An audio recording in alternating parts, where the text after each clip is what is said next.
So for anybody who's asking or wondering in terms of me going to RTX and you know, seeing Rooster Teeth staff, the first thing I did when I got to Austin was I went to Rooster Teeth Productions.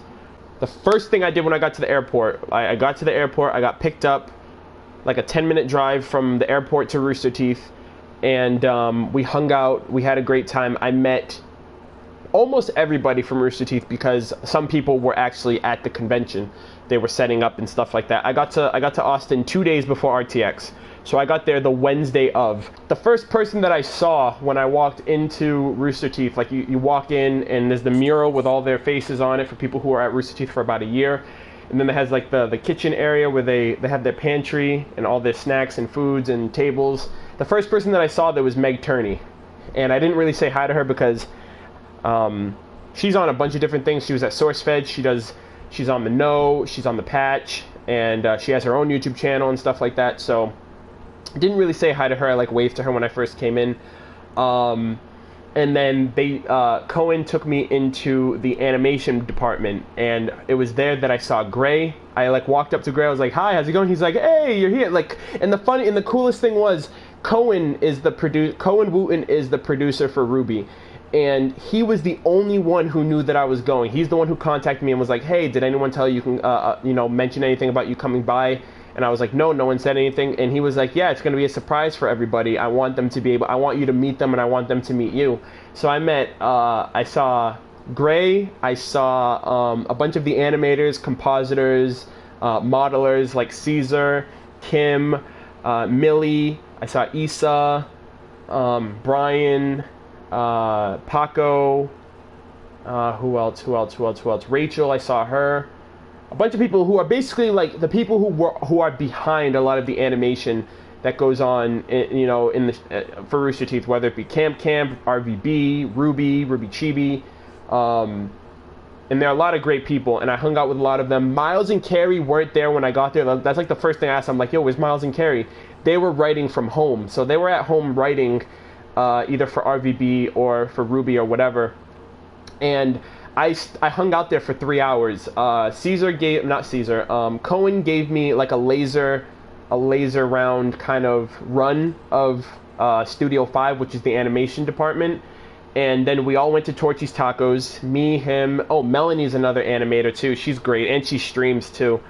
So I met her and everybody that was there. We all went to Torchy's Tacos. Well, not all of us, but a bunch of us went to Torchy's Tacos. We came back, and then Paco gave me like a grand tour of the place.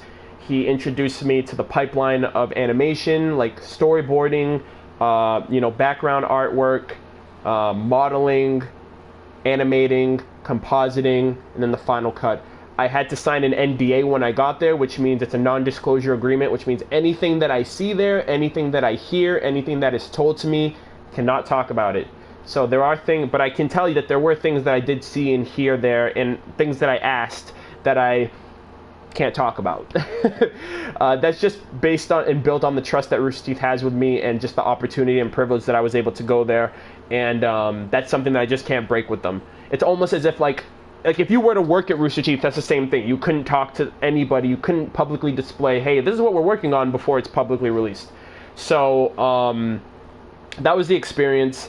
And Paco gave me like a grander tour than what Cohen showed me. So Cohen only gave me the tour of Studio 5, which is animation, but then Paco showed me the areas where they do the podcast, where they do the RT podcast, the Know, the Patch, and stuff like that. I got to go to Achievement Hunter. I went to the Achievement Hunter area, and I met Lindsay while I was at Rooster Teeth. I gave her a hug. I thanked her for everything. I talked to her about like how she does for RWBY, and I just thanked her for everything.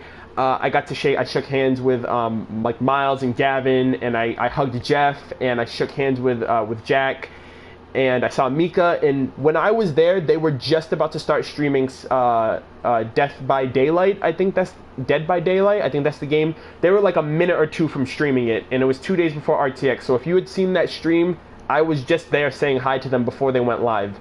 So there was that, and then once everything was done, I came back, I sat down, I was probably there for like the last hour. Carrie showed up, and Carrie was like, what the heck? What are you doing here? Like, he gave me a hug, and me and him talked. He was writing from home.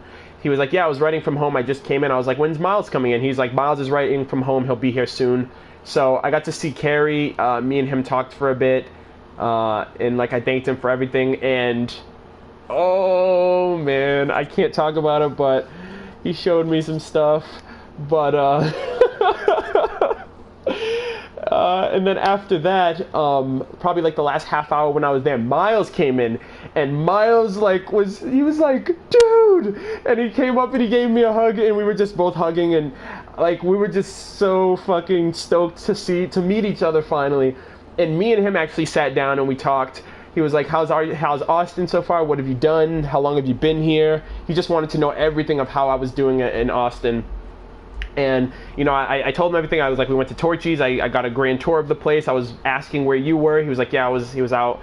And I told him, like, I was watching RVB, and then we got caught up in RVB, like, when he started watching it and when he took over for writing and how that process was for him. I personally just wanted to understand a little bit more about him and what he does at Rooster Teeth being a writer and how that process kind of shaped him in terms of being like a staff at Rooster Teeth now.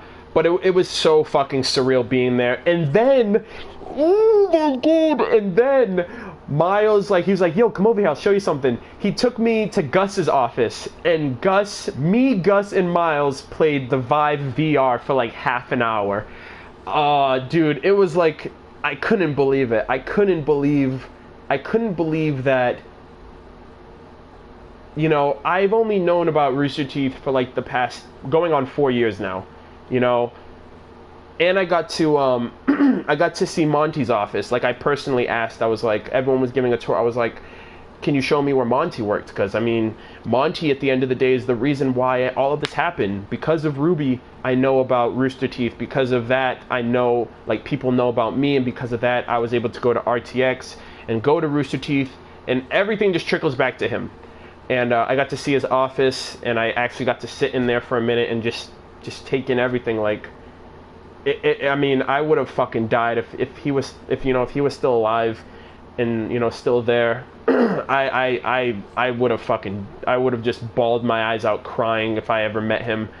But I don't know, it was the most surreal feeling of my life being there.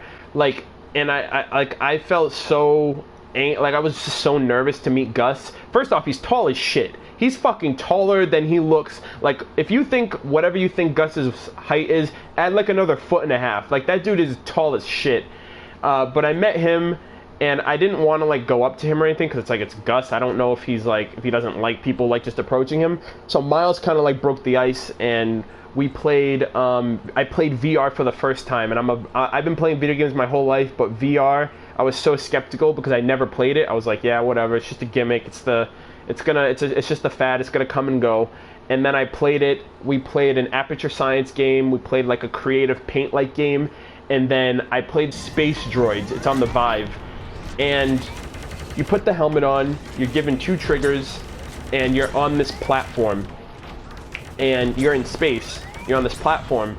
And there's cameras in the room that track your movements and make sure, like, hey, make sure you don't bang into walls and stuff. And then these round droids come out and they start shooting at you, and you're supposed to shoot at them. You can bob, you can weave, you can move, and not get shot. If you get shot 3 times, you lose. And what was cool about it was Gus was like, hey, put your arm behind your back like you're grabbing a bow or something, like if you're grabbing an arrow out of a case. So I did that, and I brought it back around, and then I had a transparent shield. So I could shoot, like, I would shoot with my hand, like, in front of the shield, and then I'd bring it back. And then I would shoot and bring it back. Or sometimes I would double dual wield, and there were other times where, like, as the waves go higher and higher, you have to be more careful because there's more and more enemies around. So then at some points I was double shielding and the shields reflect the bullets back. So if you time it, like, if you angle it properly, you can hit the enemies with their own attacks and kill them. Oh, dude, it was like I want to Vive so bad. I want to Vive so fucking bad. And Gus was so awesome about it too. We talked about that and about me being there, and I was just like, dude, I thought VR was just a gimmick. You know, it's like an experience. You have to play to believe it. But long story short, like, because I could ramble. I can go on all fucking day if you let me. I met my heroes. I met my inspirations. I met people who care about me. I met people that make something that I care, fiercely about, you know, Ruby. And I'm getting into Red versus Blue right now, and I know it's a really long time since I've been getting into it, since the last time I've updated it on my channel, but that is something that will be in the works, and it's coming back eventually. But it was just an incredible experience. And then I met them at RTX too, like at the convention. I met Barbara at RTX because I didn't see, she was obviously at the convention center setting up, but I met Barbara there. I saw Miles a couple of times. I went to the VIP party, so I saw them there too. I met Bernie. I met Jen Brown, who does the voice. You guys will see it in my vlog too, but I met Jen Brown, the voice of Pyrrha. I met Shannon McCormick, the voice of Ozpin. I met Sam Ireland, the voice of Nora. I met other people from Rooster Teeth, Stan Lewis, Cole Gallion. It was it was like I don't know, it was crazy, and I wouldn't have been able to do that without you guys and without people who support me and watch my videos and enjoy what I do. And, you know, people who are part of the Rooster Teeth community, the Ruby community, people who help donate, people who support, you know, spread the word, watch the videos, enjoy it. So I'm like in debt. Like an experience like that is something that I can never repay people for. I was in an airplane for the first time. I was in a hotel for the first time. I was in Austin for the first time. It was the first time I ever traveled. It was the first time I ever felt like I was on a vacation, because I've never been on a vacation before. So that, to me, was a vacation in of itself. I met so many people. I met over 200. I was getting stopped every 2 minutes for pictures, for hugs, for autographs.